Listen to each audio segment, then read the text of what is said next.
परमेश्वर हो, आपके जैसा कोई नहीं, और हम मिट्टी के बने हुए इंसान हैं और हमारे पास कोई क्षमता नहीं है कि हम आपके पास आ सकें और आपके साथ संगति कर सकें और आपकी बातें सुन सकें।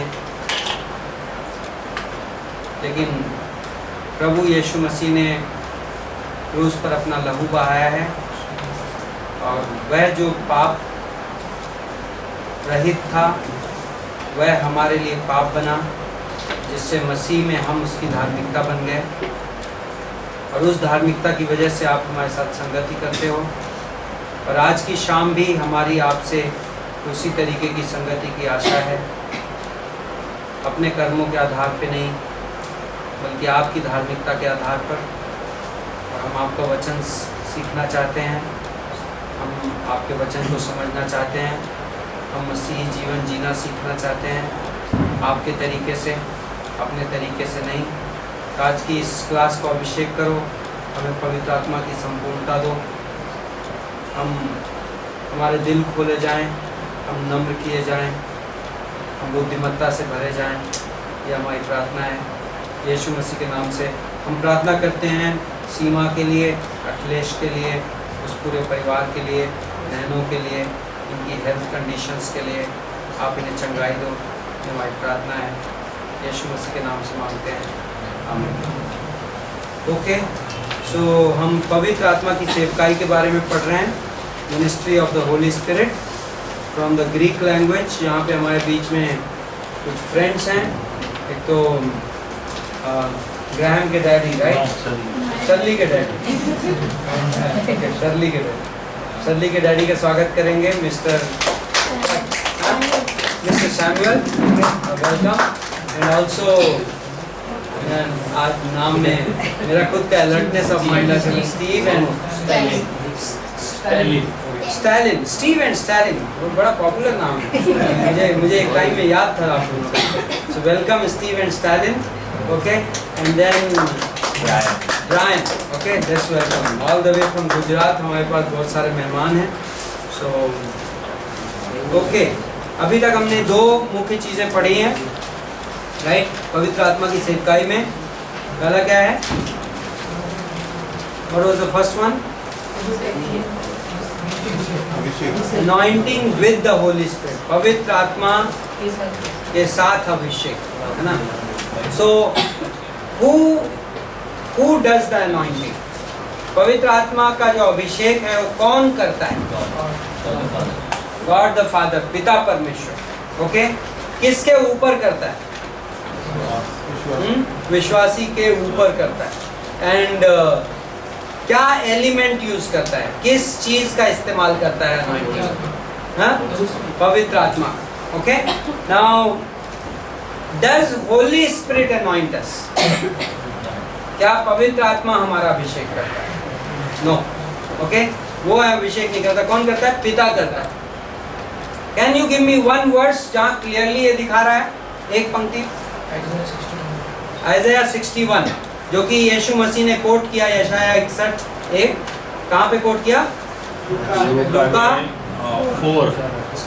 4:18, लूका 4:18 कि प्रभु ने, परमेश्वर ने मेरा अभिषेक किया है, राइट?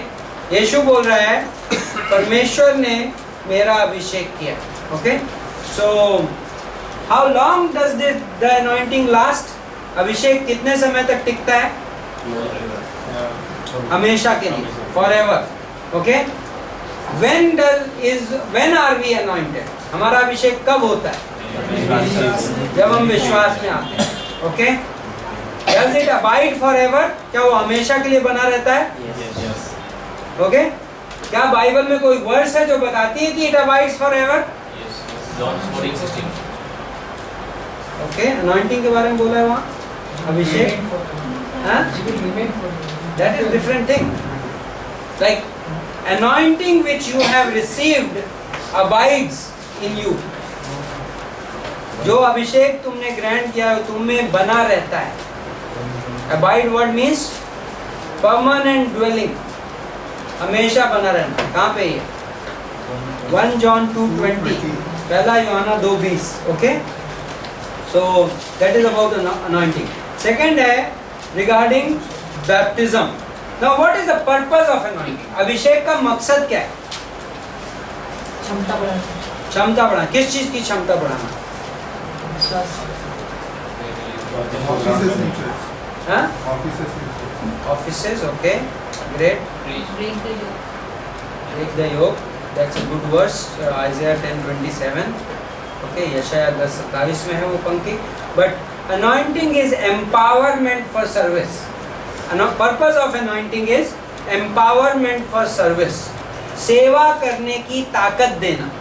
यदि मैं डेफिनेशन के सेंस में कहूँ, आप जो कह रहे हैं वो सारी अपनी अपनी जगह पे सही है, बट यदि स्ट्रिक्टली डेफिनेशन की बात करें, like where does this definition come from?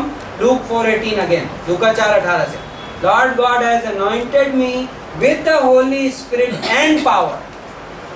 Jesus anointed with Holy Spirit and power, Acts 2:38. वेदों का काम 2:38. यीशु मसीह नासरी जो पवित्र आत्मा और शक्ति सामर्थ्य से अभिषेक पाकर तरह तरह के चमत्कार करता हुआ गया. So the use of the word anointed by the Holy Spirit and power. तो अभिषेक जो है किस लिए है? ताकत देने के लिए, सेवकाई की ताकत देने के लिए. Now next is baptism by the Holy Spirit. पवित्र आत्मा के द्वारा बपतिस्मा. Okay, that was the second topic.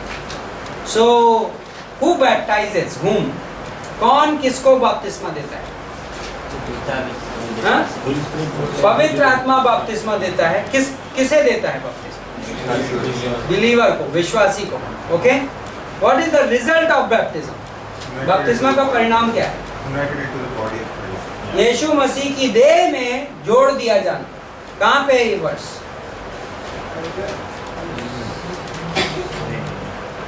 1 Corinthians 12:13, पहला कुरिन्थियों का 12:13. ओके, कि पवित्र आत्मा के बपतिस्मा के द्वारा. So now what is the meaning of baptism? Baptism के कौन से दो तरीके के यूसेजेस हमने सीखे हैं? Ceremonial and mechanical. प्रथा और मशीनी. Now what is the difference between ceremonial usage and mechanical usage? प्रथा वाले इस्तेमाल, प्रथा के तौर पे जब बपतिस्मा शब्द इस्तेमाल हो और मशीनी तौर पे इस्तेमाल हो, दोनों में फर्क क्या है? प्रथा कोई बदलाव नहीं पैदा करती. प्रथा सिर्फ सांकेतिक है. It's just symbolic. It doesn't produce a change. Okay, why ritual does not produce a change? Ritual is basically symbolic. So can you give me example of ritualistic usage? प्रथा के तौर पे बपतिस्मा शब्द का हम कहाँ पे इस्तेमाल करते हैं? Where it is a ritual. Water baptism, पानी का बपतिस्मा. पानी का बपतिस्मा क्या है? एक रिचुअल है, प्रथा है. उससे कोई बदलाव पैदा होता है? Does it produce any substantial change? No. It's basically symbolic in nature. Symbol है, प्रतीक है. किस चीज का प्रतीक है water baptism?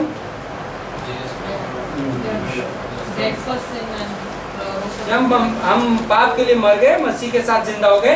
Basically it is a symbolic of being a believer. हमने साल्वेशन रिसीव कर लिया, हम उसको ये वाटर बैप्टिज्म के द्वारा सिंबलाइज करते हैं. चूंकि हमने यीशु मसीह का दिया गया उद्धार ग्रहण कर लिया, हम यीशु मसीह में जुड़ गए, हम उसको संकेत के रूप में प्रकट करें. That's symbolic usage. But what is the mechanical usage बपतिस्मा का? मशीनी इस्तेमाल बाइबल में कहाँ पे है?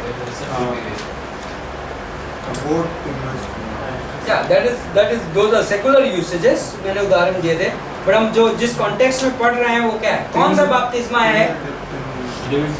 कौन सा बपतिस्मा है? Which baptism is actually not symbolic but mechanical in nature? Holi spirit baptism. पवित्र आत्मा का जो बपतिस्मा है वो सांकेतिक नहीं है, रिचुअलिस्टिक नहीं है, वो एक्चुअली मैकेनिकल है, मशीनी है. मतलब उससे रियल चेंज पैदा होता है, ये सिर्फ सांकेतिक नहीं है. What is the real change which is produced by the baptism bye the spirit? आत्मा के द्वारा दिए गए बपतिस्मा से क्या फर्क है जो पैदा होता है? हम प्रभु की देह में we have been dipped into the body of Christ. हम मसीह की देह का हिस्सा बन गए. Okay?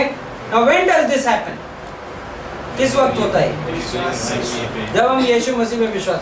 लेकिन क्या क्रिश्चियनिटी में कोई दूसरी शिक्षा है जो बैप्टिज्म के टाइम को कुछ और बोलते हैं? आत्मा के बपतिस्मा के। Is there any other teaching in the Christianity which says spirit baptism happens not at the time of belief? विश्वास के वक्त नहीं होता। What is that time they say? किस वक्त कहते हैं वो, कब होगा? जब कोई हैंड ले करेगा या आप बपतिस्मा के लिए कोई स्पेशल मीटिंग अटेंड करेंगे, and it is another special event according to them. What is the flaw in that thinking? उस सोच में प्रॉब्लम क्या है? क्यों वो बिब्लिकल नहीं है? Why is it not a biblical thing? Prove to me. Because while Peter preaching, Holy Spirit just they believe and Holy Spirit came upon them. So like I am saying specifically in baptism, spirit baptism, spirit कब receive, वो कहेंगे spirit receive हुआ था उसको। Spirit baptism क्यों second activity नहीं हो सकती? It has to be at the time of belief. Give me a strong reason. एक कड़क कारण बताइए जिससे आप मुंह बंद कर सकें। Okay. हाँ? When only through Holy Spirit we can call God the Father above Father. Yes. So that when we believe we call. That is still does not justify the spirit baptism specific. They may still say, आत्मा आपने ग्रहण कर लिया, you have received the Holy Spirit, and you are able to call God the Father. But मैं कह रहा हूँ, what is the result? Okay, question. By definition, पहला कुरिन्थियों के 12-13 के हिसाब से, 1 Corinthians 12-13, what is the result of baptism of the Spirit? आत्मा के बपतिस्मा का परिणाम क्या है? मसीह की देह का हिस्सा बनना। So that means जिस आदमी ने बपतिस्मा नहीं ग्रहण किया है आत्मा का, वो अब तक मसीह की देह का हिस्सा नहीं है। If somebody has not received spirit baptism according to their definition, then he should not be a part of the body of Christ, right? Correct? Will they agree to that? क्या वो उससे सहमत होंगे? They will not agree. They will not say no. विश्वासी बन गया तो body of Christ का तो हिस्सा है। They will say that. They will agree to that. But if he is part of the body of Christ, how did he become part of the body of Christ? वो मसीह के देह का हिस्सा कैसे बना? Bible is very clear. Most of them don't even know the passage. कहाँ पे लिखा है spirit baptism? They will quote the book of Acts. प्रेरितों के काम की किताब बोलेंगे, तो पहला कुरिन्थियों का 12. Read that again. पहला कुरिन्थियों का 12-13. Somebody in Hindi read it. Today I have only English Bible. So कोई अपनी हिंदी बाइबल में, फिर मैं इंग्लिश में पढ़ के देता हूँ। 1 Corinthians 12:13. क्योंकि हम सब ने चाहे यहूदी हो या यूनानी, दास हो या स्वतंत्र, एक ही आत्मा के द्वारा एक देह होने के लिए बपतिस्मा पाया। हम सभी ने एक आत्मा के द्वारा एक देह में बपतिस्मा पाया। एक देह कौन सी है? One body. We have all, let me read in English. By one Spirit are we all baptized into one body. One Spirit, all believers, one body. बड़ा क्लियर है? किसके द्वारा? बपतिस्मा। स्पिरिट बैप्टिज्म, आत्मा का बपतिस्मा सभी विश्वासियों को अप्लाई होता है, पहली चीज। दूसरा, वो उनको क्या करता है? उनको मसीह की देह में जोड़ देता है। It adds them into the body. So if spirit baptism, आत्मा का बपतिस्मा, if it is some event after somebody becomes believer, यदि विश्वास में आने के कुछ समय बाद की कोई घटना है, so इस दौरान between believing and spirit baptism वो आदमी मसीह की देह का हिस्सा नहीं है। Is it possible? If somebody is believer, then he is a part of the body. यदि कोई व्यक्ति विश्वासी है तो मसीह की देह का हिस्सा है। एंड वहां पे क्या वो वर्ड बोलता है? All, be all. उसमें डिस्टिंग्विश नहीं किया है कि हम में से कुछ लोग, right? Not some of us, we all, हम सारे के सारे मसीह के बपतिस्मा, आत्मा के बपतिस्मा के द्वारा मसीह की देह में जुड़ गए। Okay, so it has to be at the time of what? किस समय होगा? Only at the time of believe, विश्वास के वक्त। Okay, so if it is by believing, then okay, who is the agent here? काम करने वाला व्यक्ति कौन है? Who is doing the work? Holy Spirit. Baptism is by whom? पिता के पवित्र आत्मा के द्वारा। द्वारा और पवित्र आत्मा। क्लियर है इस वर्ष में? आप जब यदि आप गॉड द फादर बोल रहे हो तो आप ऐड कर रहे हो। यहाँ पे कहीं गॉड पिता परमेश्वर का जिक्र नहीं। किसके द्वारा हुआ है बपतिस्म? पवित्र आत्मा के द्वारा। Very clear. जितना क्लियर आप रहेंगे उतना क्लियर आपका एक्सप्लेनेशन रहेगा। वो जो लोग बोलते हैं विभिन्न तरीके की बातें, वो खुद कंफ्यूज है। मोस्ट प्रोबेबली उन्होंने ये वर्ड्स पढ़ी नहीं है। ओके, मेरी एक बार एक भाई से बात हुई थी, वो पास्टर है, एंड उन्होंने बहुत जोश में आके मुझे, मेरे दोस्त हैं बहुत अच्छे हुआ करते थे, उन्होंने मुझे एक दिन बड़े जोश में आके बोला, पास्टर मैं यूपी में एक मीटिंग करने जा रहा हूँ, एंड उस मीटिंग में मेरे डिनोमिनेशन ने इस बार मुझे चुना है कि मैं लोगों को पवित्र आत्मा का बपतिस्मा दूं। Right? He said, my denomination has chosen me to give people baptism of the Holy Spirit. Oh, like if baptism is given by the Holy Spirit, then who are you? आप कौन होते हो?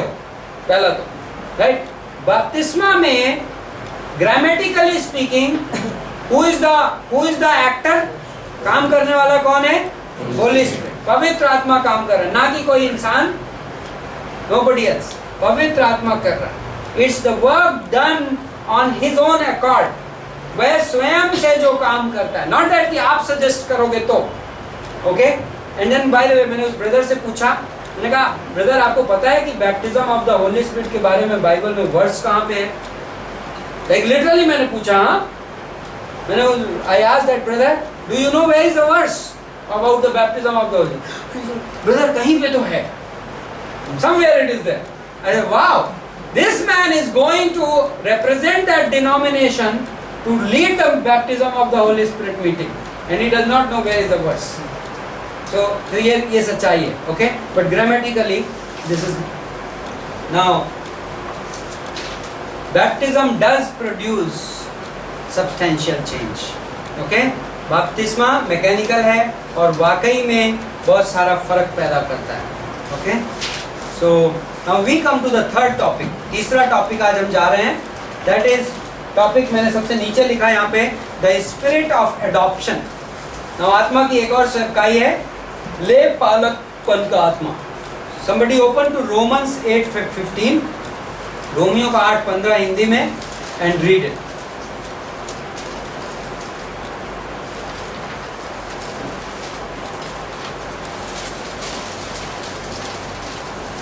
क्योंकि तुम जो दासत्व की आत्मा नहीं मिली कि फिर भयभीत हो, परंतु ले पालकपन की आत्मा मिली है, जिससे हम हे अब्बा हे पिता का कर पुकारते हैं। ले पालकपन का आत्मा, स्पिरिट ऑफ एडॉप्शन। ये बहुत खूबसूरत सिद्धांत है। आत्मा का एक और काम है जो उसने किया है हमारी लाइफ में, another work of the Holy Spirit, that is the work of adoption. Who is involved in adoption here according to this verse? इस पंक्ति के अनुसार कौन इन्वॉल्व है? पवित्र आत्मा, right? Holi spirit is involve. Now यहाँ पे ग्रामेटिकली, मैं ज्यादा ग्रामर में आपको कंफ्यूज नहीं करूंगा, बट ये दो फ्रेजेस आप जान सकते हैं ग्रीक ग्रामर के हिसाब से, नाउन ऑफ एक्शन एंड दूसरा है सब्जेक्टिव जेनेटिव। जेनेटिव केस यहाँ पे है। ओह, मेरी आज फाइल भी नहीं है, किसी की फाइल में हो। जेनेटिव केस को हिंदी में क्या बोलते हैं? हिंदी में बोलेंगे विषयात्मक। एक हिंदी ग्रामर का आपको पेज दिया गया था, किसी के पास है, उसमें जेनेटिव केस, हिंदी ग्रामर का पेज नहीं है, और किसी के पास है पेज ऑन हिंदी ग्रामर? हाँ, ओके, जेनेटिव। थैंक यू, मैं थोड़ी देर रखता हूँ, मेरे से आप लास्ट में ले लेना। जेनेटिव है ही नहीं, हाँ है ना, संबंध कारक, विषयात्मक संबंध कारक। नाउन ऑफ एक्शन को हम ट्रांसलेट करेंगे क्रिया करने वाली संज्ञा। नाउ ग्रीक ग्रामर में हम ये क्यों बता रहे हैं आपको? जब आप पढ़ते हो परमेश्वर ने हमें ले पालकपन का आत्मा दिया है, राइट? रोमियो के 8:15 में हमने जो, उसमें ये भी नहीं लिखा, उसमें लिखा है हमने जो आत्मा ग्रहण किया है वह गुलामी का आत्मा नहीं बल्कि क्या है, ले पालकपन का आत्मा है।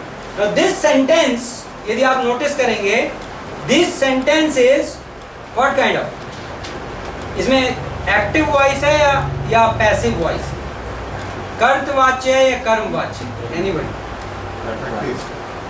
श्योर? पैसिव है। एक्टिव में सब्जेक्ट काम करता है, we have not received, okay. सो यहां पे क्या इन्वॉल्व है, काम करने वाला कौन है, मैं नहीं हूं। सब्जेक्ट कौन है यहाँ पे, मैं, वी, हम, right. But subject is not doing the work, subject काम नहीं कर रहा है, कोई और सब्जेक्ट के ऊपर काम कर रहा है, ओके। उसको बोलते हैं कर्मवाच्य। नाउ यहाँ पे ऐसे सेंटेंस में ये पता लगाना बहुत डिफिकल्ट है कि काम कर कौन रहा है।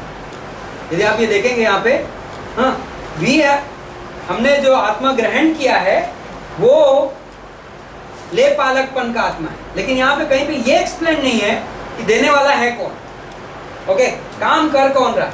सो देन ऐसे सेंटेंस में यदि Greek noun of action use करता है, नाउन ऑफ एक्शन मीन्स एक ऐसी संज्ञा, एक ऐसा नाउन जो कि काम करता है।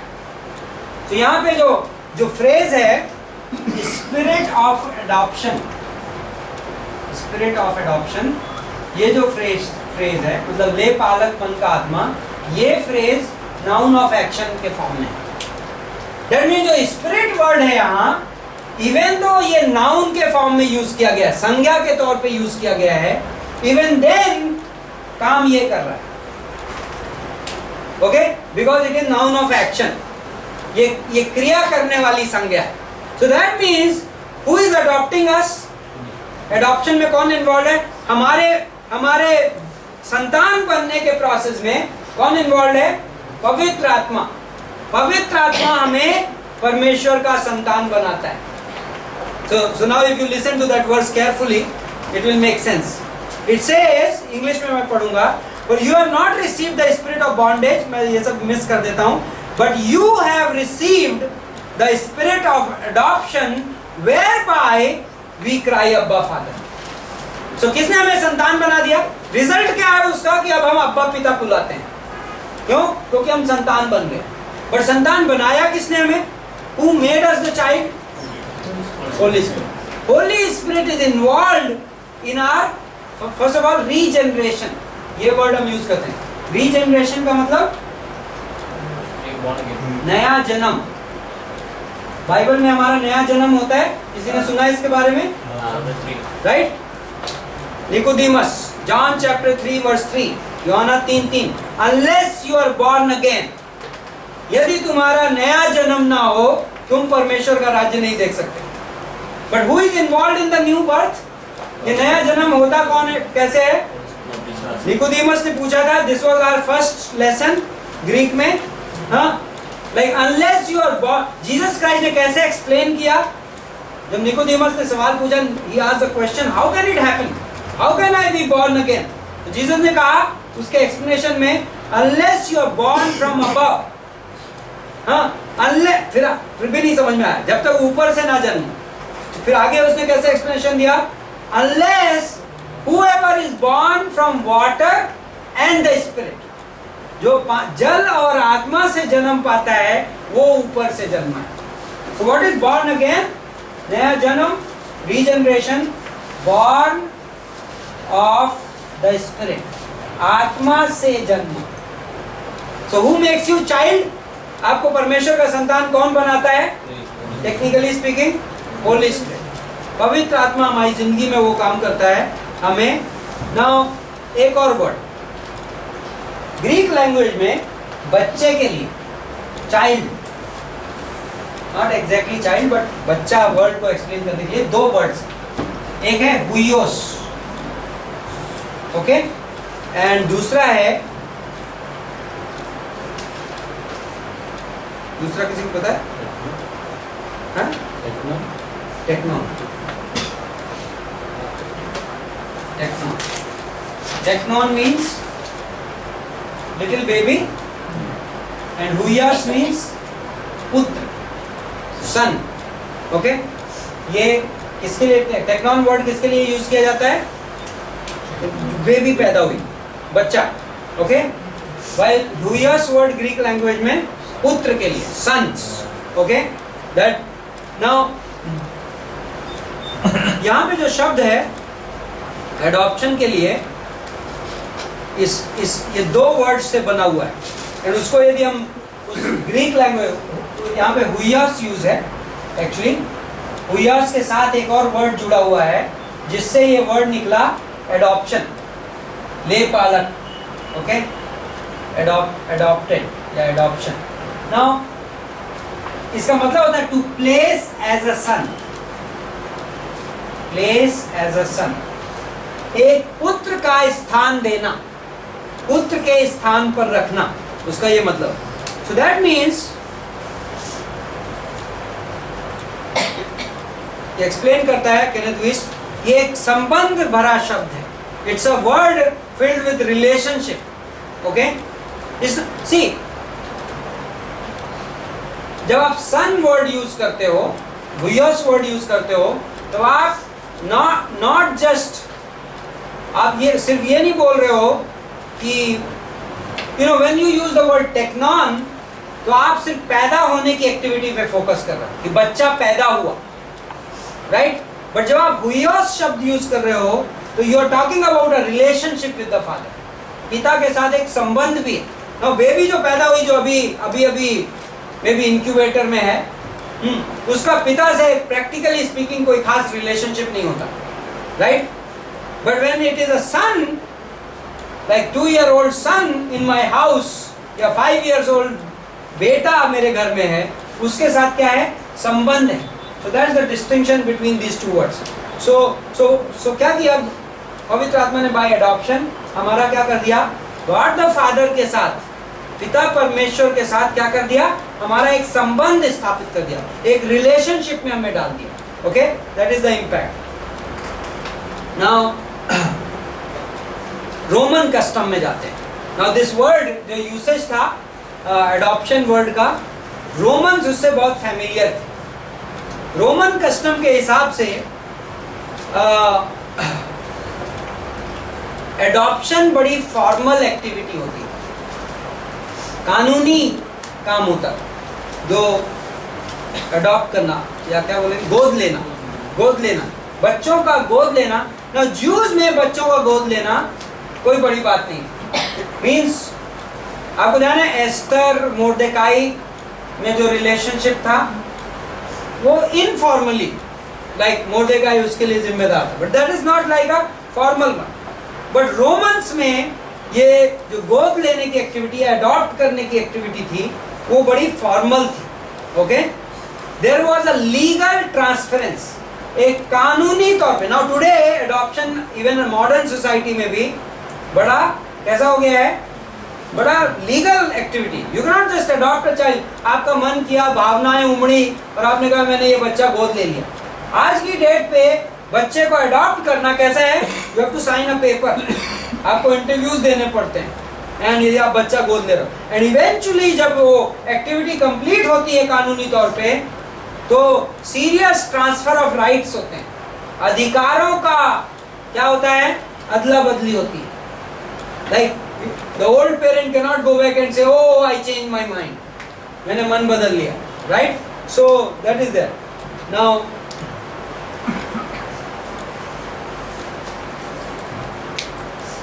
मैं पढ़ता हूं, रोमन लॉ के अनुसार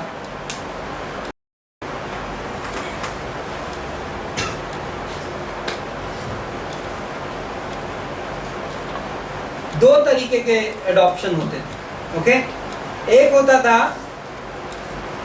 जिसको एडॉप्टियो बोलते थे वो लोग। एडॉप्टियो में कैसा होता था कि यदि वो बच्चा मेरा नहीं है लेकिन मैं उस बच्चे को अपना बेटा बना रहा हूं, तो मैं एडॉप्टियो वर्ड यूज करता था। बट एरोगेशियो एक दूसरा वर्ड था, वो भी कानूनी वर्ड था। एरोगेशियो में वो होता था कि किसी का बाप मर गया तो दूसरे पिता तो बाप की मौत की वजह से इसको दूसरा पिता मिलता था, उसको एरोगेशियो बोलते थे। Okay, so arrogatio used to mean transference of a son to another father when the original father died. Okay, while adoptio was taking a child who was not by birth this person's son.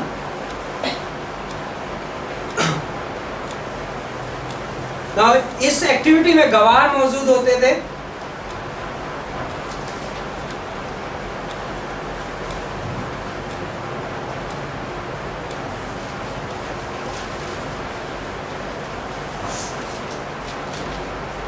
Okay, this is amazing. Okay. This is the difference. Word है huiothesia, and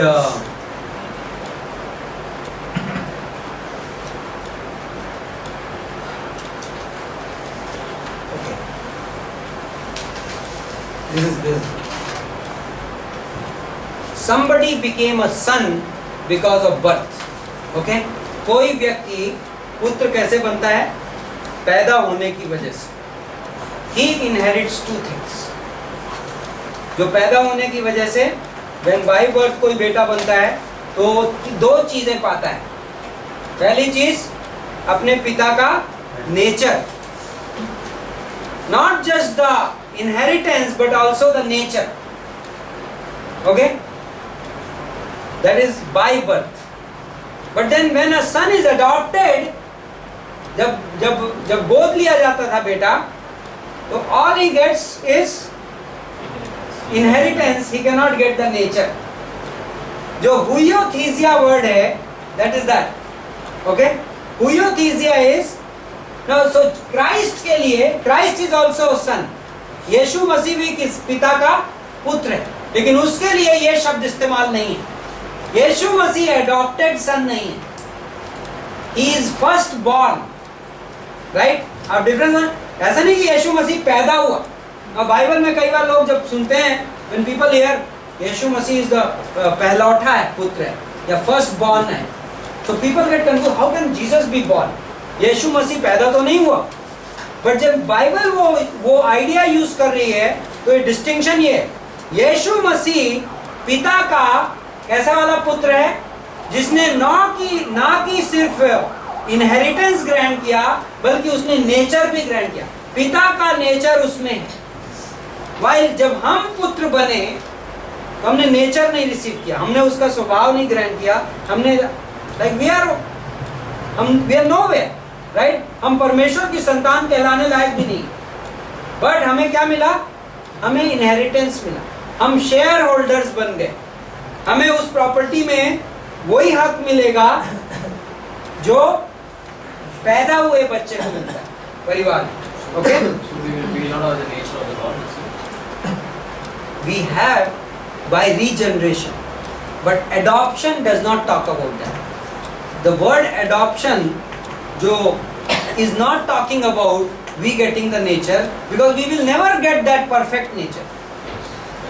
We have by part थोड़ा सा हिस्सा है हमारे अंदर nature of God का, and that is the subject of regeneration.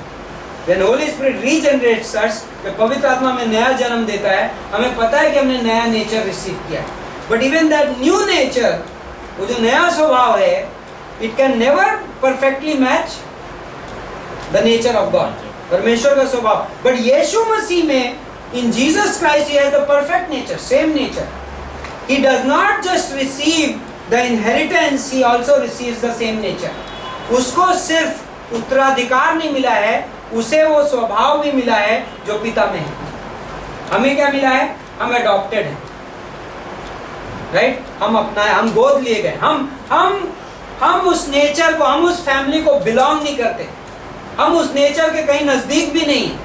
But by legal transaction, एक कानूनी लेन देन से हम क्या कर लिए गए हैं? अडॉप्ट कर लिए गए। Okay, so okay, let me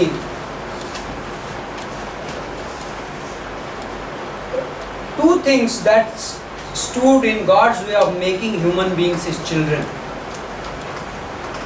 दो चीजें परमेश्वर के रास्ते में थी कि परमेश्वर हमें अपना संतान नहीं बना सकता। नंबर 1, सिंफुल नेचर, लाइक सिन, पाप। हमने व्यवस्था तोड़ी हुई है, हम इलीगल लोग हैं, हम गैर कानूनी हैं। Number 2, what is that? We are not born from him. हम परमेश्वर से पैदा नहीं हुए। हम कहाँ पैदा हुए? By birth. लाइक बच्चा कहने के लिए या तो बच्चा होना चाहिए, पैदा होना चाहिए। हाँ, सो परमेश्वर ने इस प्रॉब्लम का हल क्या निकाला? एडॉप्शन, ले पालकपन।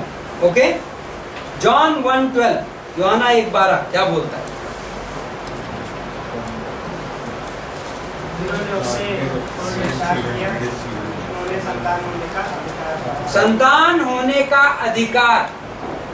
And whoever received him and believed in his name, to them he gave the right to become the children of. Now ये जो अधिकार वर्ड है, right, what is it? It is a legal word. ये कानूनी शब्द है। Okay, सो वहां पे क्या आइडिया एक्सप्रेस है? विश्वास करने के द्वारा, पवित्र आत्मा द्वारा नया जन्म दिए जाने के द्वारा हम कानूनी तौर पे परमेश्वर की संतान कहलाने पाए, इवन दो हमारे अंदर क्वालिफिकेशन नहीं थी। Okay, that is the idea of adoption. Okay, it is a legal one thing which we have to understand. ये कानूनी एक्टिविटी है। लाइक गॉड की नजर में it is a legal transaction. God ने पेपर साइन कर दिए एडॉप्शन के। ओके, एंड इररिस्पेक्टिव, चाहे किसी भी चीज से फर्क नहीं पड़ता, कानूनी तौर पे हम उत्तराधिकारी हैं। We are what? We are having the inheritance legally speaking. Okay, so now adoption, the Holy Spirit as the spirit of adoption regenerates the believing sinner and places him as a child of God in a legal standing in God's family, having all the privileges and rights of God's only begotten son. Idea ये, जब कोई बच्चा गोद ले लिया जाता था, okay, when a child was adopted, and suppose that family has a child which is born in the family, okay, दो बच्चे हैं, one is adopted, one is born in the family, एक बच्चा पैदा हुआ है। Now the one who is born in the family may look like the father, right? जो बच्चा घर में पैदा हुआ है वो पिता के जैसा दिखेगा, and maybe this guy will look very different. ये adopted बच्चा है, right? गोद लिया गया। But when it comes to sharing the property, जब जायदाद का बंटवारा होगा तो लुक्स नहीं देखा जाएगा। जो इस पैदा हुए बच्चे के हक की प्रॉपर्टी थी उसमें इसको भी शेयर मिलेगा। And that is the idea जो कि ये एडॉप्शन वर्ड हमें एक्सप्रेस करता है। ओके, सो वर्स 17 पढ़िए, रोमन्स 8 का।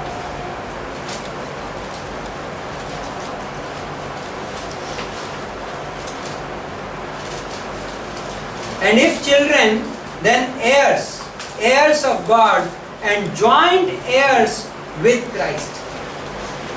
और यदि संतान है तो वारिस भी, वरन परमेश्वर के वारिस और मसीह के संगी वारिस है। बस यहाँ पे यदि हम संतान हैं तो वारिस भी बन गए। Because we are children, we have also become heirs, right? And not just that much, क्या? Co-heirs with Christ. यीशु मसीह के साथ संगी वारिस। What does that mean? यीशु मसीह कैसा है?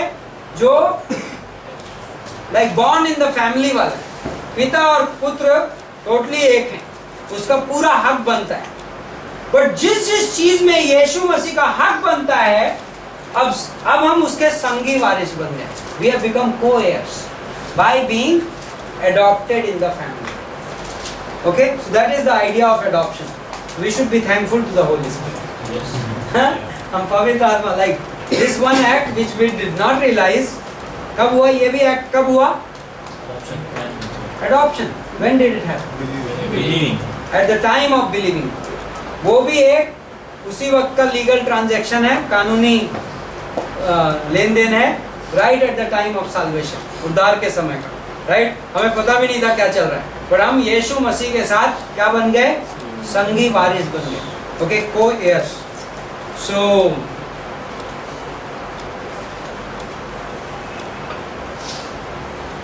So yeah, that's same rights. We get everything which the son gets. हर चीज जो पुत्र को मिलती है वो हमें मिलती है। Imagine, तो पिता की ओर से यीशु मसीह को जो कुछ मिलता है वो हमें भी मिलता है। क्यों? क्योंकि हम उसके को-एयर्स, हम संगी वारिस। Do we deserve it? क्या हम उसके योग्य हैं? No way. राइट, क्या हमारा चेहरा मैच करता है? इस चेहरा मैच करके करना होगा ट्रांजैक्शन तो क्या कभी हो पाएगा? नो वे। लेकिन क्यों हो रहा है? बिकॉज लीगल वर्क हो गया, adoption, we have been adopted, हम अपना लिए गए, ले पालकपन का आत्मा, okay. So that was the idea. So this is the Holy Spirit's work in our life, legal right, giving us legal right as a son, okay. हमें कानूनी अधिकार दिया गया है एक संतान का। सो नाउ नेक्स्ट वन, अगला हम आते हैं sanctification bye the Holy Spirit, पवित्र आत्मा के द्वारा पवित्रीकरण। नाउ ओपन टू 1 पीटर 1, पहला पत्रस, पहला अध्याय, पहली पंक्ति, पहली दूसरी तीसरी।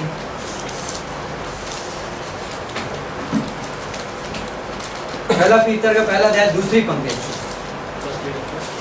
1 पीटर 1:2।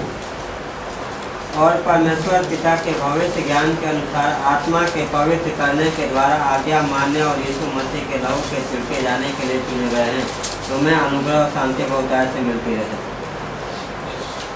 यहाँ पे हमारे उद्धार में पिता, पुत्र, पवित्र आत्मा तीनों के काम का जिक्र है, ओके। नाउ सैंक्टिफिकेशन वर्ड,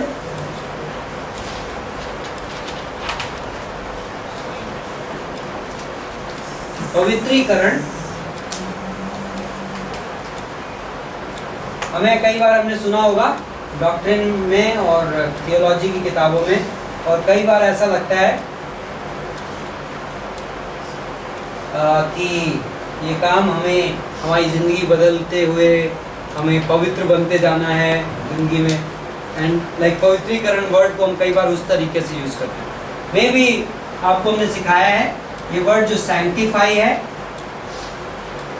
या वर्ड जो पवित्र है, इस वर्ड का मीनिंग होता है टू बी सेट अपार्ट, मतलब अलग किया जाना, अलग किया जाना। रिमेंबर दैट, क्योंकि पवित्र वर्ड से हम बहुत सारी मीनिंग निकालते हैं, जो कई बार like the word holy, hagiazo, okay, hagiazo word है ग्रीक लैंग्वेज में, एंड वो hagiazo कई बार हम जो रिलीजियस सेंस में लेते हैं हम उसको बराबर इंटरप्रेट नहीं कर पाते, okay, but the real meaning is to be set apart, अलग किया जाना, okay. So now within sanctification दो हिस्से, पोजिशनल सैंक्टिफिकेशन, स्थानिक पवित्रीकरण, एंड प्रोग्रेसिव सैंक्टिफिकेशन, मतलब प्रगतिशील पवित्रीकरण। What is the difference? Positional sanctification is a one-time activity. स्थानिक पवित्रीकरण एक बार किया जाने वाला काम है जिससे हमारी पोजीशन बदल जाती है, हमारा स्थान बदल गया, ओके।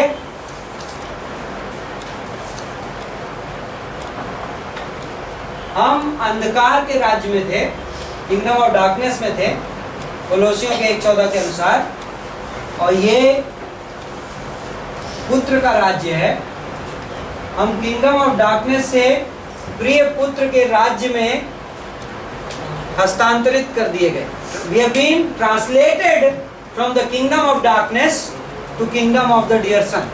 ओके, हम अंधकार के राज्य से पुत्र गए। सो this is one time activity, set apart, अलग कर दिए गए। पहले हम कहाँ पे थे? अंधकार में थे, बी में से संसार में थे, बी में से सिन में थे, पाप में थे, शैतान की गुलामी में थे। और परमेश्वर ने जिस वक्त हमने उद्धार पाया, परमेश्वर ने क्या किया? वन टाइम एक्ट से हमें अलग कर दिया इन चीजों से। इवन दो अब हम संसार में हैं, यीशु मसीह ने कहा तुम संसार में हो बट संसार के नहीं हो।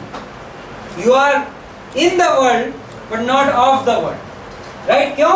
क्योंकि तुम संसार में रहते हुए भी संसार से अलग कर दिए गए। Right? That's called being set apart. So 1 Peter 1:2, पहला पत्रस 1:2 में पिता, पुत्र, पवित्र आत्मा ने तीनों ने हमारे उद्धार में काम किया। तीनों का एक अलग अलग काम है। कोई मुझे बताएगा पिता का क्या काम है वहाँ? What is the work of God the father? What do you call it in theology? Four knowledge. What does it say? For knowledge of the Father. Okay. Now, यदि मैं predestination, for knowledge, ये सारे के सारे एक theological word में included हैं. That is called election. Okay, हमारे उद्धार में पिता ने क्या किया? हमें चुना. Election, divine election. अनंत में जब दुनिया बनी भी नहीं थी, हम पैदा भी नहीं हुए थे, पिता ने हमें चुना। तो वो पिता का काम है। Okay, chosen according to foreknowledge, ये होना चाहिए, पूर्व ज्ञान के अनुसार चुना। नाउ सेकंड क्या है? पुत्र का काम क्या है? Sprinkling of the blood. लहू किसने छिड़का? Who sprinkled the blood? Jesus Christ, यीशु मसीह। What does that mean? लहू क्यों छिड़का जाता है? लहू छिड़कने का परिणाम क्या है? आवर सिंस आर वॉश्ड, हमारे पाप धुल गए यीशु मसीह के लहू छिड़कने। सो पिता ने हमें चुना, यीशु मसीह ने लहू छिड़का। What is the Holy Spirit's work in this word? Sanctification of the Holy Spirit. Is there a phrase included there? Yes. Sanctifying work of the Spirit. Sanctification of the Holy Spirit. उसके आगे क्या लिखा है? To obey Jesus Christ. Unto obedience. So this is the phrase. ध्यान रखिए आप, वहाँ पे क्या? Because sanctification of the Holy Spirit कई लोग समझ नहीं पाते हैं। So does that mean कि जब मैं saved नहीं था तो Holy Spirit मुझे धीरे धीरे पवित्र बना रहा था? हिंदी में क्या लिखा भाई वहाँ? पवित्र आत्मा का क्या? पवित्र आत्मा के द्वारा यीशु मसीह की पवित्र। कई लोग खिचड़ी बनाते हैं तो खिचड़ी अच्छी नहीं बनती। एक जन बोलो, जोर से बोलो। आत्मा के पवित्र करने के द्वारा आज्ञा मानने और यीशु ओके, बस एक मिनट। आत्मा के पवित्र करने के द्वारा। Okay, let's read this. Hindi में फिर से पढ़िए पूरा सेंटेंस। और परमेश्वर पिता के भविष्य ज्ञान के अनुसार आत्मा के पवित्र करने के द्वारा आज्ञा मानने और यीशु मसीह के लहू के छिड़के जाने के लिए चुने गए हैं।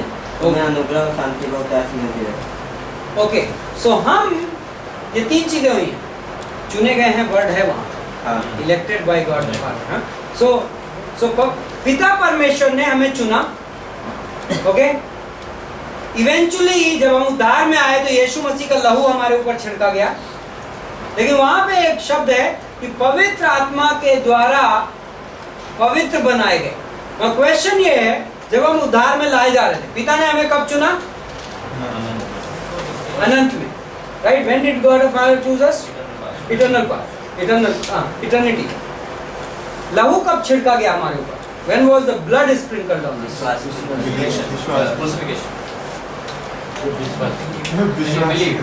Right at the time of salvation, when we were believing, हमारे ऊपर क्या है? ब्लड छिड़का गया। क्यों? Because that activity cleanses us. उसकी वजह से हमारे पाप माफ हुए। तो when did this work of Holy Spirit sanctifying us? When did that happen? It's saying in the past. यदि आप उस वर्ष को पढ़ेंगे, it's all talking about the past, right? Sanctifying work. So it is happening. Read the whole sentence. 1 Peter 1 से if you start reading, it is past, हो चुका है वो बात। If you want to read it again, let me open. I was being a little lazy. Let me open. elect according to the foreknowledge of God the Father through sanctification of the Spirit unto obedience and sprinkling of the blood of Jesus Christ, grace unto you. So elect according to the foreknowledge of God the Father through the sanctification of unto the obedience and sprinkling. So Holy Spirit के sanctification unto word आप कब use करते हो? के लिए. When first activity का परिणाम second activity है. That means sprinkling of the blood is the result of sanctifying of the Holy Spirit. मसीह के लहू का छिड़का जाना किसका परिणाम है? आत्मा के पवित्रीकरण का परिणाम. So the question is now somebody if ये इस वर्ष को गलत समझे, they may say, oh that means जो लोग unsaved हैं लेकिन होली होली जीते हैं, right? पवित्र से हैं, बड़े धार्मिक हैं, हाँ, maybe they are more ready for salvation. वो शायद उद्धार के लिए ज़्यादा तैयार हैं क्योंकि पवित्र आत्मा ने उनको पवित्र बनाया. I've had people who have spoken to me like this, believers, pastor, इस आदमी से मिलिए, ये ऑलमोस्ट रेडी है salvation के लिए. आपको कैसे पता ऑलमोस्ट रेडी? क्यों? क्योंकि उसकी जिंदगी बड़ी क्लीन लग रही है, एंड वो ये सोचते हैं कि पवित्र आत्मा ने उसकी जिंदगी को क्लीन किया. But that is not what it means. What does it mean? Sanctified. Holi Spirit, पवित्र आत्मा, हमें जब हम उद्धार में नहीं थे, जब हम यीशु मसीह में नहीं आए थे, तो पवित्र आत्मा क्या कर रहा था? While we were not saved, he was setting us apart. What he was doing? He was setting us apart. वो क्या कर रहा था? हमें अलग कर रहा. To do what? Unto the sprinkling. उसका एम क्या था? He is separating us. वो हमें अलग कर रहा है. कहाँ ले जाने के लिए? स्प्रिंकलिंग के लिए. स्प्रिंकलिंग कैसे हुई आपके ऊपर? जब आपने विश्वास किया. So what was Holy Spirit preparing you for? Believing in Him. So all the way जब आप unsaved थे, जब आप उद्धार में नहीं थे, पवित्र आत्मा क्या कर रहा था? आपको अलग कर रहा था. Little by little.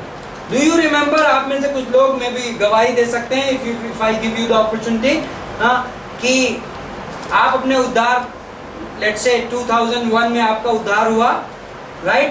और आप बड़ी क्लियरली बोल पाओगे, ओ उससे 3 साल पहले मेरी लाइफ में ये घटना हुई थी, एंड इवन दो मैं उस समय सेव नहीं हुआ, बट मुझे क्राइस्ट अच्छा लगने लगा. एंड देन उसके भी 4 साल पहले मे बी ये घटना हुई थी मेरी लाइफ में, एंड देन मैं सेव नहीं हुआ था, लेकिन मुझे ऐसा लगने लगा था, मेरा इंटरेस्ट आने लगा था. Likewise, right? So that what was that? That was sanctification of the Holy Spirit. वो पवित्र आत्मा का क्या? पवित्रीकरण बोलने के बजाय यदि हम कह देंगे पवित्र आत्मा द्वारा अलग करना. पवित्र आत्मा हमें क्या कर रहा था? अलग कर रहा था. किस चीज के लिए? इस फाइनल पॉइंट के लिए जिसमें हम क्या करेंगे? जीसस को रिसीव करेंगे, यीशु मसीह ग्रहण करेंगे. सो उसका एम क्या था? To bring me to a point of salvation. Okay? Now could it be also कि the person is set aside, make sure that he achieves personal salvation personally. it could mean that. It could mean that. Now grammatically अभी मैं actually ये तो मैं भूमिका बांध रहा था. Now ग्रीक ग्रामर के हिसाब से यहाँ पे जो फ्रेज, जो केस है, कारक, दैट इज लोकेटिव. लोकेटिव से क्या समझ में आता है? इसको अधिकरण बोलते हैं हिंदी में. ये case, this is grammar. Okay, जिन लोगों को कॉम्प्लिकेटेड लगे आप बड़ी कैजुअली स्किप कर सकते हैं, but for serious students who really want to कि क्या है. लोकेटिव मीन्स स्फीयर, दायरा. So when it says sanctification of the Holy Spirit, that उसका मतलब पवित्र आत्मा के दायरे में, तो it may not be necessarily कि पवित्र आत्मा एक्टिवली आपको अलग ले जा रहा है. It does not mean as if like Holy Spirit is actively separating you. It basically means that the person is being separated in the sphere of the Holy Spirit. Locative means in a larger context of the Holy Spirit. पवित्र आत्मा के एक दायरे के अंदर वो आदमी move किया जा रहा है। What does that mean? That means जब आप अनसेव थे, you did not even know who is the Holy Spirit, right? जब आप उद्धार में नहीं थे, आपको पता भी नहीं था पवित्र आत्मा कौन। At the background, he is doing the work. वो क्या कर रहा है? In an overall sphere, दायरा उसका है, it is in his control. But actually, you may not even realize it is his work.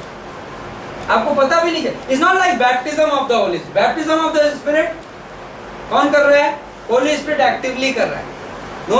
दोनों ग्रामर में, दोनों में फर्क है। Baptism of the Spirit में Holy Spirit is acting as a subject. Okay? वो काम करने वाला, करता है। But in this work, sanctification of the Spirit, sanctification जो हो रहा है, it is in the sphere of the Holy Spirit, that is आत्मा के ओवरऑल दायरे में है, but आत्मा किसी भी चीजों को इस्तेमाल कर सकता है। That is exactly how this work is being done. Okay? So that is one grammatical thing to be understood. Also, again यहाँ पे noun of action है, sanctification of the Holy Spirit. पवित्र आत्मा के द्वारा पवित्रीकरण में जो शब्द है नाउन ऑफ एक्शन, संज्ञा, क्रिया करने वाली संज्ञा। That means who is the worker? Worker is the Holy spirit. काम करने वाला कौन है? पवित्र आत्मा।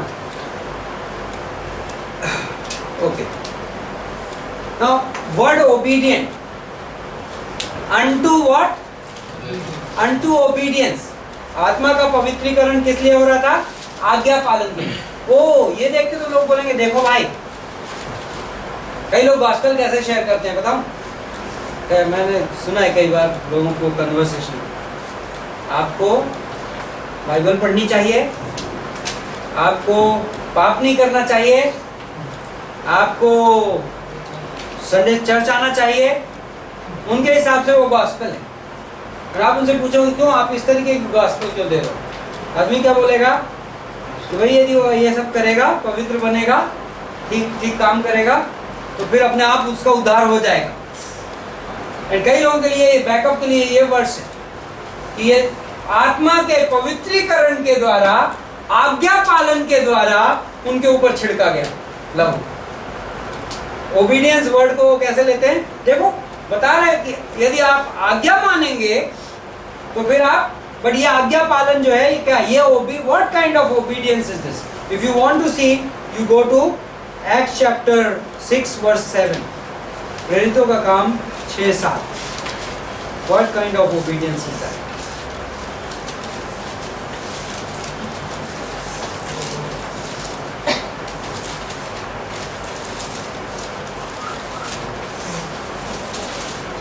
पढ़िए वर्स, रीड द वर्स। परमेश्वर का वचन फैलता गया और यरूशलेम में चेलों की गिनती बहुत बढ़ती गई और याजकों का एक बड़ा समाज इस मत को मानने वाला हो गया। हिंदी में थोड़ा मैसअप कर दिया है ना, अधीन भी हो गया, but let's read English. The word of God kept on spreading. The number of disciples continued to increase greatly in Jerusalem, and great many of priests were becoming obedient to the faith. Great many priests were becoming obedient to the faith. What kind of obedience was that? कई सारे याजक, इसको मैं literally translate करूं English से तो ऐसा हो जाएगा, कई सारे आज याजक विश्वास के लिए आज्ञा पालक बन गए। So what kind of obedience was this? किस तरीके का आज्ञा पालन था? विश्वास। Like believing in Christ is the biggest obedience. इंसान की ओर से परमेश्वर का आज्ञा पालन में जो मोस्ट इंपॉर्टेंट आज्ञा पालन है वो क्या है? Believe in him whom he has sent. उस पर विश्वास करो जिसको उसने भेजा है, राइट? वो सबसे बड़ा आज्ञा पालन। एक अनबिलीवर का, राइट, दैट्स व्हाई हम चर्च में ऑफरिंग लेते तो कई बार हम प्रीफेस कर देते हैं कि यदि आप नए हैं चर्च में, आप अविश्वासी हैं, ये आपको देने की जरूरत नहीं है, right? It's a good practice. यदि आप चर्च में आपको ऑफरिंग शेयर करने के लिए दी जाए तो क्रिएटिवली ऐसा सेंटेंस आपको देना, it is great to speak that. We don't want unbelievers who come to church कलीसिया में जब अविश्वासी आता है, हम नहीं चाहते कि वो ये सोचे कि चर्च को लाइक हम पैसा डाल दें कुछ यहाँ पे, लाइक यू नो कई बार वो अनबिलीवर मेंटालिटी क्या होती है, तो आशीष मिलेगा, जैसे नहीं दान पेटी में पैसा डालते हैं लोग मंदिरों में जाके, बट चर्च में we don't want that, even if it means कि कोई रिच अनबिलीवर बैठा हो, ऐसे वाला है तो आज स्किप कर दो, ऐसा नहीं हमें उसका वो ओबीडियंस नहीं चाहिए, क्राइस्ट को उसका वो ओबीडियंस नहीं चाहिए। कैन क्या लेके आया, एक हिसाब से ओबीडियंस लेके आया, but wrong kind of obedience. Obedience without faith is not obedience from an unbeliever. पहले गॉड को क्या प्लीज करता है, इब्रानियों 11:6 में,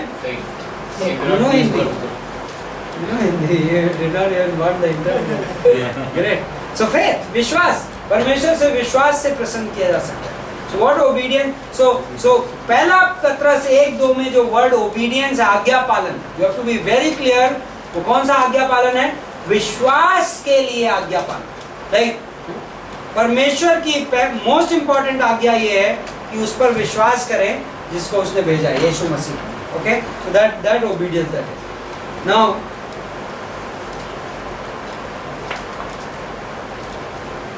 सेकेंड थेसलोनियंस 2:13, दूसरा थिस्सलुनीकों का 2:13।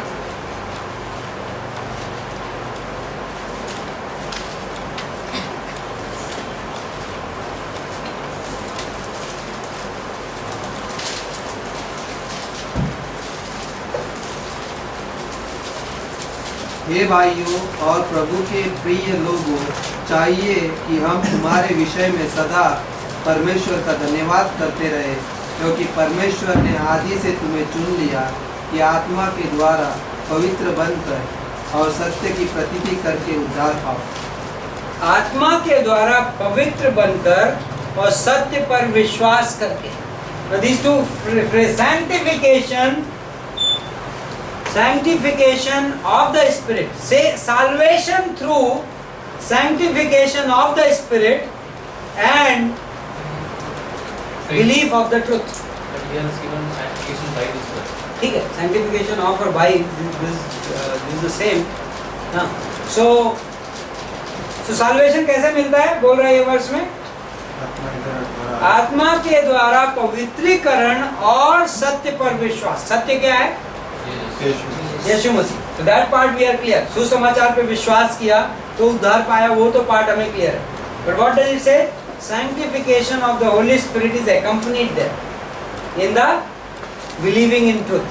सत्य पे विश्वास करना और पवित्र आत्मा द्वारा पवित्रीकरण दोनों एक साथ होने वाला प्रोसेस। सो पवित्र आत्मा के पवित्रीकरण का परिणाम ये है कि वो बंदा क्या करेगा, सुसमाचार पे विश्वास करेगा eventually. Okay, so what else? Now go to John 16:8, यूहन्ना 16:8। Who knows what is this verse? My memory, किसको याद है? यूहन्ना 16:8 नहीं पता आप लोगों को? Wow wow, this is theology class. Okay, आप बाइबल कॉलेज के स्टूडेंट, याद आया बाइबल कॉलेज के एग्जाम में आप वो नहीं लिख पाएंगे। जब वो आएगा तो संसार को पाप और धार्मिकता और न्याय के विषय में नियुक्त करेगा। जब वो आएगा तो संसार को, now listen to this, English में क्या है, and when he is come he will reprove the world, or some Bible version will say convict the world of sin, righteousness and judgment. Who is he talking about? किसके बारे में बात हो रही है जॉन 16 में? Holy Spirit. जब वो आएगा, ये किसकी ओर है ये ministry? Convict the, reprove the world. Is it talking about believer? Yes. Often we use the word. Holy Spirit ने मुझे आज convict करना है। But actually convicting ministry of the Holy Spirit किसके लिए है? It's not a wrong usage, right? पवित्र आत्मा हमसे भी discussions करता है, हमें भी reprove करता है, हमें भी सुधारता है, हमें भी सबूत देता है हमारी गलतियों के, fine. But actually most cases में believers जिस चीज़ को conviction define करते हैं, वो conviction नहीं होता, वो guilt होती है, right? ग्लानि को लोग conviction define करते हैं। ना यहाँ पे बोल रहा है he will convict the world. वो किसको निरुत्तर करेगा? संसार को. World is made of whom? संसार किसका बना हुआ है? अनबिलीवर्स, अविश्वास. Of course it's a system, हम उस सेंस में नहीं बोल रहे हैं. अमंग्स पीपल, क्या can you call believers as world? विश्वासियों को आप संसार नहीं कहते. So convict the world. दूसरा, संसार को क्या करेगा? निरुत्तर करेगा. This is the same ministry, sanctification. So for an unbeliever, Holy Spirit comes and विभिन्न तरीकों से आत्मा आएगा और वो क्या करता है? उनको one point at a time belief की ओर मूव करता है. कन्विक्शन का मतलब ये नहीं है कि उनको उनके आंसू टपकवा देना, हाँ, या वो बैठ के रिपेंट करें, आई रिपेंट, मैं पश्चाताप करता हूँ, राइट. कन्विक्ट का मतलब ये है to move them towards right definition. कुछ बाइबल शब्द क्या यूज करते हैं? रिप्रूव. रिप्रूव का मतलब क्या होता है पता है? रिप्रूव में क्या वर्ड छुपा हुआ है? प्रूफ, सबूत. रिप्रूव, रिप्रूव मीन्स वो उनको सबूत देता है. क्या चीजों के बारे में सबूत देता है? यहाँ पे क्या थे? 3 वर्ड हैं. सिन, पाप के बारे में, ओके, धार्मिकता के बारे में, न्याय के बारे में. ओके, नाउ क्या उनको प्रूव करता है?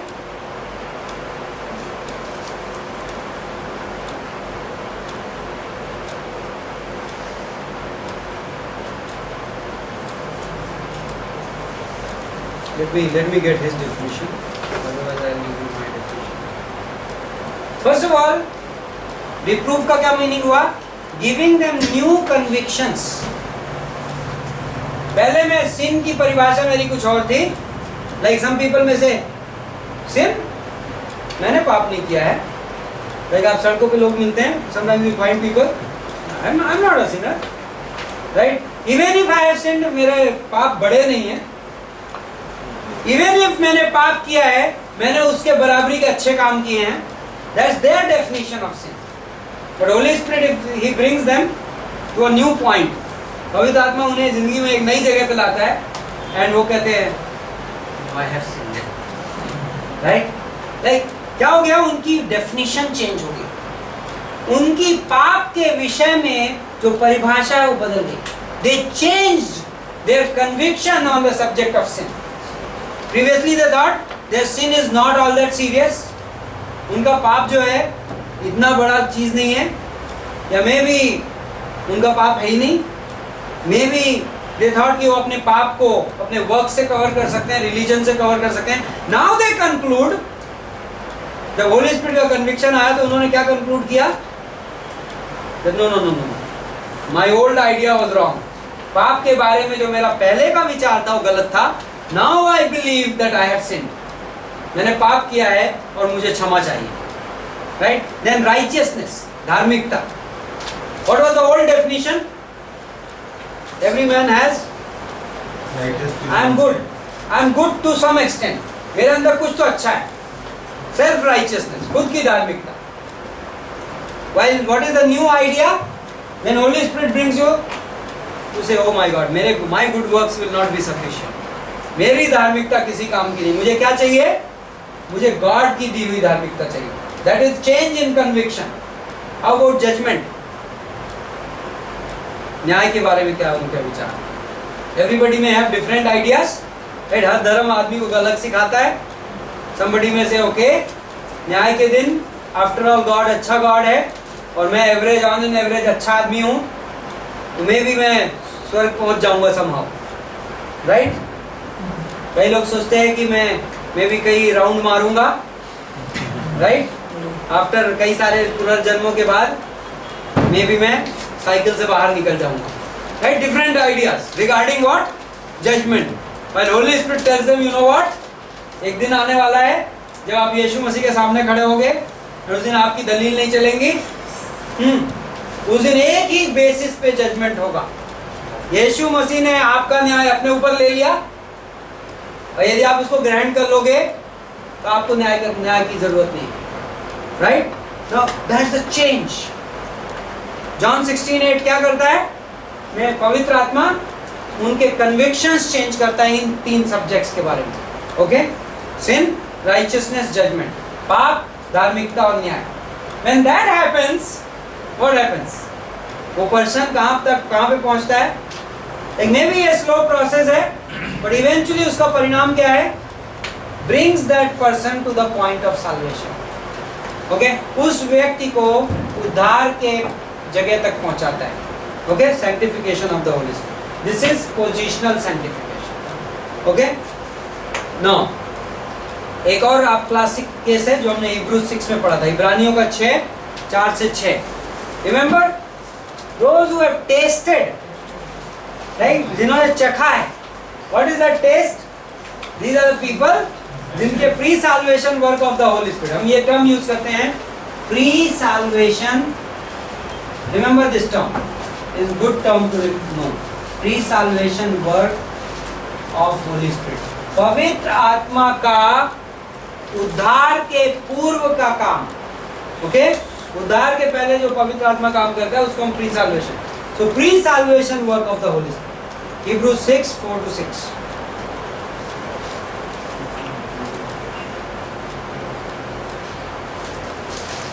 लेट्स रीड दैट, इब्रानियों का 6:4 से 6।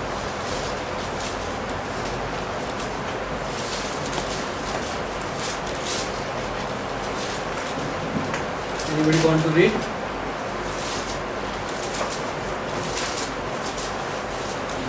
For it is impossible for those who were once enlightened and have tasted of the heavenly gift and were made partakers of the Holy Spirit and have tasted the good word of God and the powers of the world to come, if they shall fall away, to renew them again unto repentance, seeing they crucify to themselves the Son of God afresh and putting him to an open shame.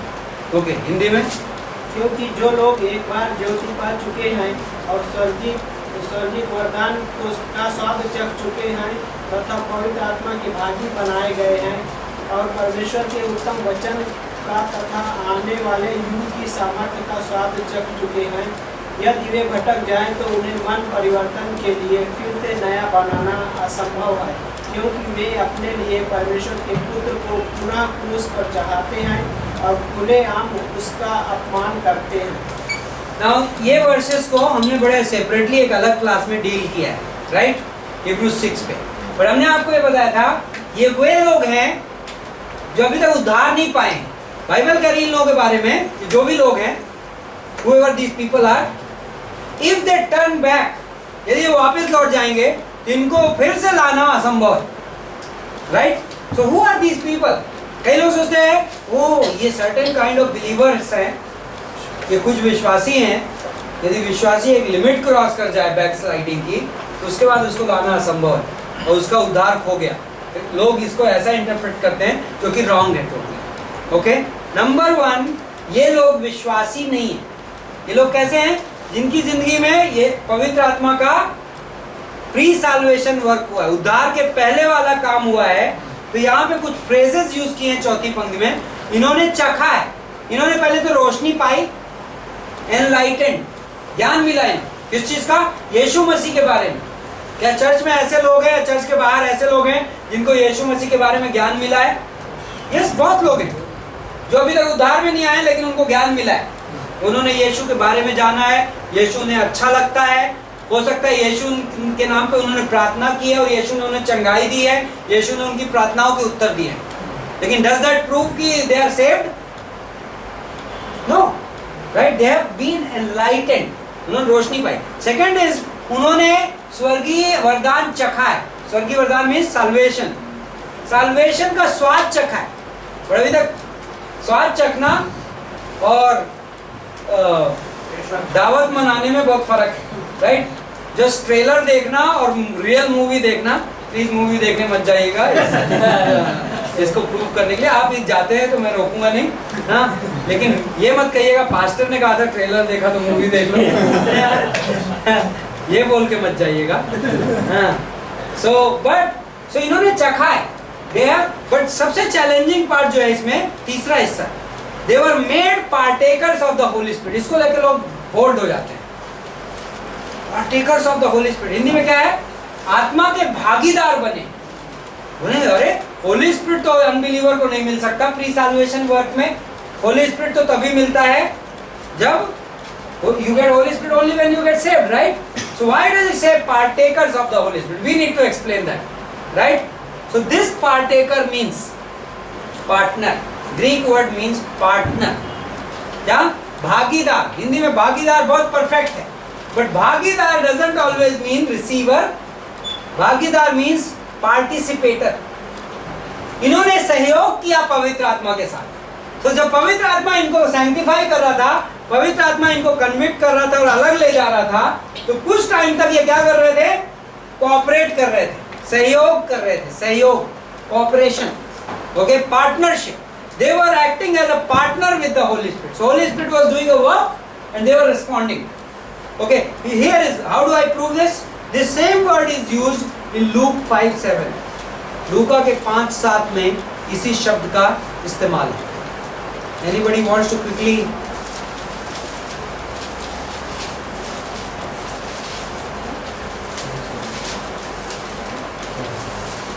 So they signal to their partners in the other boat for them to come and help them. Okay हो गया, that's not good enough. कौन सा scene है? Peter एक boat में, John और ध्यान है ये लोगों ने यीशु मसीह का दाहिने हाथ में डालो जाल को, एंड देन बोट डूबने लगी, भर गई, तो उन्होंने अपने पार्टनर्स को, बाजू की बोट वाले को सिग्नल दिया आ जाओ। पार्टनर, पार्टनर मीन्स साथ में मिलके काम करना। Is that word, very same Greek word is used there in the इब्रानियों के 6:4 में। So you should know it's not partaker in that sense कि ग्रहण करने वाला। They did not receive the Holy Spirit, they cooperated with the Holy Spirit. Okay, willingly cooperated. उन्होंने जानबूझ के पवित्र आत्मा के साथ सहयोग दिया, सहयोगी बन गए। ओके, सो नाउ एक और last part, verse if they fall away, यदि वो पीछे हट जाए, it is difficult to renew them again unto repentance. It does not say salvation. Repentance means, repentance के लिए किसको वर्ड पता है ग्रीक लैंग्वेज का? पश्चाताप। Anybody knows the word? Very important, Greek class हम खत्म करने जा रहे हैं और ये वर्ड आना चाहिए, metanoia. Metanoia, change of mind. Meta means change, meta का मतलब होता है बदलाव, एंड नोइया का जो रूट वर्ड है दैट बेसिकली मीन्स माइंड, मन परिवर्तन। हिंदी में कई बाइबल्स पश्चाताप की बजाय राइट वर्ड इज मन परिवर्तन। So what does that mean? Metanoia can be used religious sense, of course हमको पता है रियल रिपेंटेंस से क्या निकलता है? साल्वेशन। बट इट सेज इनको दोबारा मन परिवर्तन बहुत मुश्किल है। इट डजंट मीन दोबारा उद्धार। इट इज नॉट सेइंग दोबारा उद्धार। It is not saying that it is difficult to, it is impossible to bring them back to salvation. That's not it is saying. It is impossible to bring them back to change of mind. It is very difficult to change their mind. यदि test waste करने के बाद सब कुछ पवित्र आत्मा के साथ सहयोग करने वाले इतना नजदीक आके, सपोज इसमें तस्वीर ड्रा करूं, दिस इज द किसी आदमी का पॉइंट ऑफ साल्वेशन, मान लो उद्धार का, एंड मैं ये संसार में भटका पड़ा हूं, and Holy Spirit by His work of progress, positional sanctification, एक घटना हुई, मैं यहाँ पे पहुँचा, नेक्स्ट घटना मैं यहाँ पे पहुँचा, वाह I am excited, next and next मैं कंसीडर कर रहा हूँ कि गॉस्पेल ऑफ जॉन पढ़ूंगा, and next and then almost at the brink, and then किसी ने मुझसे कुछ बोल दिया, मैं कहा नहीं मैं अपनी मूर्ति पूजा में वापस जा, नहीं अब बहुत हो गया, अरे ये सब यीशु वाले ऐसे बोलते, एंड देन हिब्रूज का ऑथर बोला इस आदमी को वापस इस पॉइंट पे लाना almost impossible. Judas is example, तो मेनी एग्जांपल्स। हाँ, हमें एग्जैक्ट नहीं पता कि कहां तक आके कहां से लौटने से क्या होता है, but what it is saying is not bringing to salvation. It is not impossible, word बहुत भारी वर्ड है बाय द वे। असंभव मींस असंभव होता है, इट इज नॉट सेइंग कि ऐसा कोई भी आदमी दोबारा उद्धार में नहीं आ सकता। क्या ये बोल रहा है? इस आदमी का मन परिवर्तन करना असंभव है। ओके, मन परिवर्तन, he can still get saved by the way. हाँ, उद्धार में वो फिर भी आ सकता है, तो change of mind to convince him is impossible. Okay, that's what it says. So anyway, coming to progressive sanctification before we close, एक स्टेटमेंट दिया बहुत बढ़िया है इफिसियों का 2:8 के आधार पे। इफिसियों के by grace are you saved through faith, अनुग्रह से उद्धार, विश्वास के द्वारा तुम्हारा उद्धार हुआ है। बोला hand of faith must be motivated by the spirit. Salvation is by faith, उद्धार हमेशा विश्वास से ही है, लेकिन विश्वास के हाथ को हिलाने के लिए पवित्र आत्मा बहुत जरूरी है। राइट? इवन जब हमने विश्वास किया यीशु मसीह पे, बैक ऑफ द उस बैकग्राउंड में उस विश्वास के कौन था? पवित्र आत्मा था। It was the work of the Holy Spirit that we came to the point of faith. पवित्र आत्मा का काम। Okay, but it was not as if पवित्र आत्मा विश्वास कर रहा था। The act of faith was still owned by whom? Believer. But it was being done in the realm, पवित्र आत्मा के दायरे में किया जा रहा था। While I was getting saved, while I was putting my trust in Christ, I was operating in a arena of the Holy Spirit. जब मैं यीशु मसीह पे अपना विश्वास डाल रहा था, जब मैं उद्धार ग्रहण कर रहा था, उस वक्त मैं किस दायरे में ऑपरेट कर रहा था? पवित्र आत्मा। Like, in a sense I was surrounded. In a sense he cornered me. Right? C.S. Lewis अपनी testimony के बारे में बोलता है, I was the most reluctant convert in the whole of England. Like C.S. Lewis when he gives his testimony regarding, C.S. Lewis बड़ा famous author है, and वो अपनी गवाही दे रहा था अपने उद्धार के बारे में। बोलता है पूरे देश में शायद सबसे reluctant को क्या बोलते हैं? अनमने तरीके से उद्धार पाने वाला आदमी मैं, but I was cornered. Like पवित्र आत्मा ने मुझे ले जाके, like he put me in a place कि मेरे पास चॉइस नहीं बची।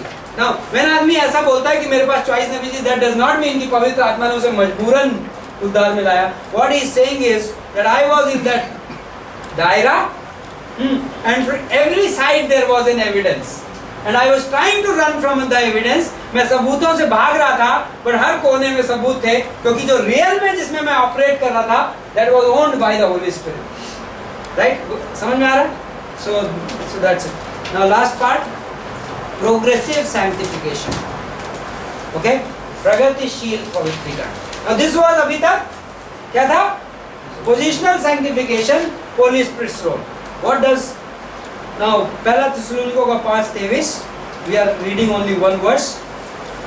बाइबल में आपको सैंक्टिफिकेशन का विषय बहुत मिलता है, पवित्रीकरण, but bottom line is, okay let's read first थिस्सलुनीकियंस, पहला थिस्सलुनीकियों का 5:23, फर्स्ट थिस्सलुनीयंस 5:23।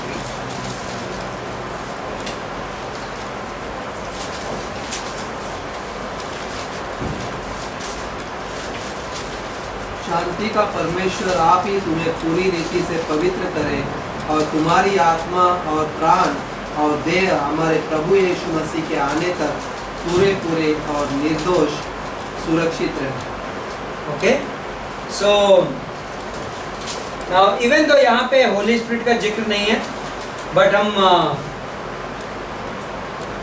ओवरऑल बाइबल में इस सिद्धांत को रिपीटेडली पाते हैं, इसलिए हम इस पे ज़्यादा एक्सप्लेनेशन भी नहीं दे रहे हैं। It's not a confusing principle at all. पवित्र आत्मा हमारी जिंदगी में अपने फल पैदा करता है। Galatians 5:22, he produces his fruit of the Holy Spirit, अपना फल पैदा करता है, राइट? एंड ये प्रेयर ये बोल रही है कि the very God of peace sanctify you holy, वो तुम्हें पूरी तरीके से क्या करे? पवित्र करे। Same word sanctify, hagiazo, that means separate you. तो सो गॉड आज हमारी जिंदगी में क्या कर रहा है? एज अ बिलीवर ना, होली स्पिरिट के द्वारा पवित्र आत्मा हमारी जिंदगी में क्या कर रहा है? Little bye little separating us from the world, हमें संसार से अलग कर रहा है, हमें हमारे सोच विचार, हमारे पापी स्वभाव, हमारी लालसाएं, उनसे क्या कर रहा है? Little bye little he is separating us, making us distant. हमें हमारी वो पुरानी चीजों से क्या करता है? दूर लेता जा रहा है। That is what that prayer is. So this sanctification is what? Present tense में, वर्तमान काल में, जो कि लगातार होने वाला काम है। When is this destination coming in? Progressive sanctification. Where is it written? Same verse, right? Huh? Then I pray to God, your whole spirit, soul and body be preserved blameless unto the coming of our Lord Jesus Christ. मेरी प्रार्थना है कि तुम्हारा प्राण, आत्मा और शरीर सब कुछ यीशु मसीह के आगमन तक क्या किया जाए? संभाल के रखा जाए, प्रिजर्व किया जाए। So what is Holy Spirit doing right now in our life? Sanctification. What does that mean? Preserving work. वो हमें बचा के रख रहा है। इस दिन के लिए, यीशु मसीह के आगमन के दिन के लिए। और वो जो बचाने का एरिया है, किस 3 एरिया में अप्लाई होता है? Body, soul and spirit. किससे बचा रहा है? यहाँ पे जो खड़े हैं, ओल्ड, राइट? ओल्ड मैन, संसार, शैतान, ये सब हमें करप्ट करना चाह रहे हैं, लेकिन इन सब से वो हमें धीरे धीरे क्या कर रहा है? सेपरेट कर। Will you ever arrive at this destination before Jesus Christ coming? आप यहाँ पे पहुँच पाएंगे? कैसे? डेथ पे इन सेंस आप पहुंचेंगे, बट इन सेंस हम उसको पूरी तरीके से नहीं कह सकते, बिकॉज आपका बॉडी के साथ नहीं जाएंगे आप। लाइक इस वर्स में आपका सोल स्पिरिट तो आजाद हो जाएगा उस वक्त, but body will be lying dead, right? And उसमें कीड़े लग रहे होंगे। बट यीशु मसीह के आगमन के दिन, रैप्चर के दिन, ऑल द 3, राइट? बट जीते जी will you ever be at the destination? No, right? ये प्रोग्रेसिव वर्क, इसको बोलते हैं प्रगतिशील, लगातार, निरंतर होने वाला काम। Okay, so that's the sanctification. So we are left with only 2 जो कि मोस्ट एक्साइटिंग है। वन इज फेलोशिप, पवित्र आत्मा के साथ सहभागिता। What is the meaning of fellowship with the Holy Spirit, जो कि ये वर्ड यूज्ड है नए नियम में। And secondly feeling of the Holy Spirit, पवित्र आत्मा की परिपूर्णता। ये लास्ट के 2 हैं जो प्रैक्टिकल लेवल पे अभी तक आपने जो मोस्टली पढ़े, वो एक्चुअली पवित्र आत्मा का काम है मोस्टली इनमें से, जिसमें हमारा योगदान बहुत कम है। नाउ ये जो आ रहा है, specially feeling of the Holy Spirit, पवित्र आत्मा की परिपूर्णता, वो बहुत इंटरेस्टिंग सिद्धांत है जिसमें हमारा रोल है। Okay, so that will be last class on the Holy spirit, अगला क्लास नंबर 21। ओके, परमेश्वर हम आपको धन्यवाद देते हैं आज की शाम के लिए, आपके प्रेम के लिए, आपके अनुग्रह के लिए, उस अद्भुत एडॉप्शन के लिए जिससे हम अडॉप्ट किए गए हैं, इन अद्भुत चीज़ों को हमें सिखाने के लिए, उस पवित्र आत्मा के बारे में और उसके काम के बारे में जो हमारे अंदर निवास करता है और जिसके साथ हम जीते हैं दिन रात। हमारी मदद करो कि हम उसके योगदान को अप्रिशिएट कर पाएँ, उसके साथ हम पार्टनरशिप कर पाएँ और उसके काम में हम उसकी मदद करें और हम हमारी ज़िंदगी बदले। आज की क्लास के लिए धन्यवाद देते हैं। एंड आज जो लोग नहीं हैं वो जहाँ भी हैं उनके लिए प्रार्थना करते हैं, आप उनकी मदद करो। मंडे की क्लास के लिए प्रार्थना करते हैं, उन लोगों को एनरिच करो इस क्लास के द्वारा, हम सबसे बातें करो, हमारी ज़िंदगी में परिवर्तन मांगते हैं, पवित्र आत्मा का काम मांगते हैं, हम उस काम को अप्रिशिएट करते हैं। यीशु मसीह के नाम से